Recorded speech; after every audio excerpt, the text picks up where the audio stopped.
ചേരുകയാണ്. ജയകുമാർ സാർ, ഇവിടെ സാറ് മാധവ് ഗാഡ്ഗിൽ നൽകിയ മുന്നറിയിപ്പുകളെക്കുറിച്ച് പറഞ്ഞു, കാലാവസ്ഥാ വ്യതിയാനം ഉയർത്തുന്ന ആശങ്കകളെക്കുറിച്ച് പറഞ്ഞു, കേരളം അടുത്ത കാലത്ത് നേരിട്ട വലിയ പരിസ്ഥിതി പ്രതിസന്ധികളെക്കുറിച്ചും പറയുകയുണ്ടായി. അതീവ ശ്രദ്ധയോടെ വേണം നിർമ്മാണം ഈ പരിസ്ഥിതിയിലുള്ള പ്രദേശത്ത് എന്നുള്ളതാണ് ഇപ്പോൾ പറഞ്ഞിരിക്കുന്ന നിർദ്ദേശങ്ങളും കാര്യങ്ങളുമൊക്കെ. പക്ഷേ ഇവിടെ ഈ മുൻഗണനയിലേക്ക് വരുമ്പോൾ പശ്ചിമഘട്ടത്തിന്റെ മുൻഗണന ഇവിടെ കുറഞ്ഞു പോകുന്നുണ്ടോ? വയനാടിന് തുരങ്കപാതയാണോ പരിഹാരം ഈ ഗതാഗത പ്രശ്നത്തിനടക്കം?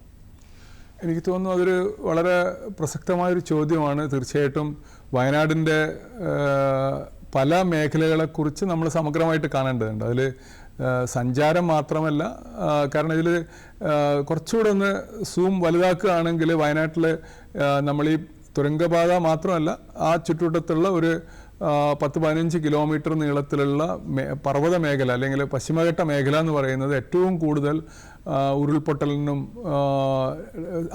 ഇൻസ്റ്റബിലിറ്റിക്ക് അല്ലെങ്കിൽ അതിന് സ്ഥിരതയില്ലാത്ത പല മണ്ണൊലിപ്പുകളും മണ്ണിടിച്ചിലുകളും ഭൂമി അല്ലെങ്കിൽ ലാൻഡ് സ്ലൈഡ്സും ഒക്കെ ഉള്ളൊരു മേഖലയാണ്. അത് 1962 ആദ്യം ഉണ്ടായിരുന്നു. 1984 വലിയൊരു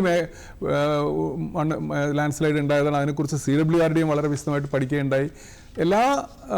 എനിക്കൊന്ന് 1990 തൊട്ടിട്ട് നമ്മൾ ലാൻഡ് സ്ലൈഡ് പ്രോൺ, അതിൽ ഒരു റെഡ് ഏരിയ അല്ലെങ്കിൽ കാറ്റഗറി 1 ഏരിയയിൽ വരുന്ന മേഖലയാണ് കോഴിക്കോട് വയനാട് അതിർത്തിയുള്ള ഈ പശ്ചിമഘട്ട മേഖലയും കണ്ണൂർ വയനാട് അതിർത്തിയുള്ള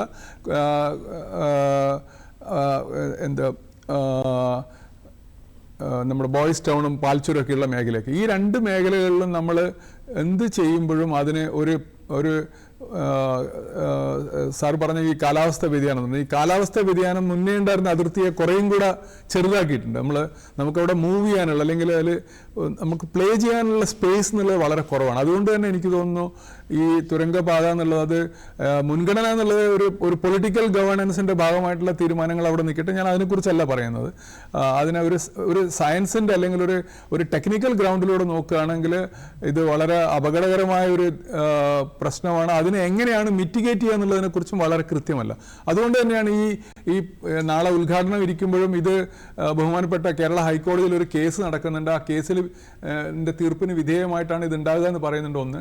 രണ്ട്, എനിക്ക് തോന്നുന്നു ഇതിൽ ചെറിയ കോൺഫ്ലിക്റ്റ് ഓഫ് ഇൻട്രസ്റ്റ് ഒക്കെ ഉണ്ട്. കൊങ്കൺ റെയിൽവേ കോർപ്പറേഷൻ തന്നെയാണ് ഇതിൻ്റെ EAA ചെയ്യുന്നത്. അപ്പോൾ സാധാരണയായിട്ട് നമ്മളൊരു തേർഡ് പാർട്ടിയാണ് EAA ചെയ്യുക. അപ്പോൾ അത്തരത്തിലുള്ള സാങ്കേതിക പിഴവുകൾ വരുന്നുണ്ട്. എനിക്ക് തോന്നുന്നു ഈ സാങ്കേതിക പിഴവുകളൊക്കെ നമുക്ക് വളരെ വളരെ ക്രൂഷ്യലാണ്. ഇത് നമ്മുടെ ഭരണ സംവിധാനത്തിൻ്റെ ഭാഗമായിട്ട് EPA ആക്ടിൻ്റെ അകത്തൊക്കെ പറയുന്ന ചില പ്രോട്ടോകോൾസൊക്കെ നമ്മൾ അതുപോലെ പാലിക്കേണ്ട കാര്യങ്ങളാണ്. എനിക്ക് തോന്നുന്നു ഒരു തിരക്ക് കൂട്ടുന്നതിന് പകരം അതിൻ്റെ ഇപ്പോൾ ഉദ്ഘാടനം എന്നുള്ളത് തീർച്ചയായിട്ടും ഒരു ഇൻറ്റൻഷൻ ഓഫ് ദ ഗവൺമെൻറ് ഡിക്ലറേഷനാണ്. അത് വേറൊരു പൊളിറ്റിക്കൽ സ്റ്റേറ്റ്മെൻറ്റാണ്. പക്ഷേ അതിൻ്റെ യാഥാർത്ഥ്യത്തിലേക്ക് നടക്കുമ്പോൾ നമ്മൾ ഒരുപാട് ആലോചിക്കേണ്ടി വരും. കാരണം ബഹുമാനപ്പെട്ട മുഖ്യമന്ത്രി തന്നെ പറഞ്ഞിരിക്കുന്നത് 1ാം ഘട്ടമല്ല തുരങ്കപാതയെക്കുറിച്ച് പറയുന്നത്. അപ്പോൾ ഒരുപാട് പഠനങ്ങൾ, ഒരുപാട് ആലോചനകൾ വേണം. എനിക്ക് തോന്നുന്നു തുരങ്കം എന്നുള്ളത് വളരെ വളരെ അപകടം പിടിച്ചൊരു തീരുമാനമായിരിക്കും. അതിന് ശാസ്ത്രീയമായിട്ട് എൻ്റെ ചിന്താമണ്ഡലത്തിൽ നിന്നുകൊണ്ട് നമുക്കൊരു സേഫ് പ്രോജക്റ്റ് ആണെന്ന് പറയാൻ തീരെ പറ്റുന്നില്ല.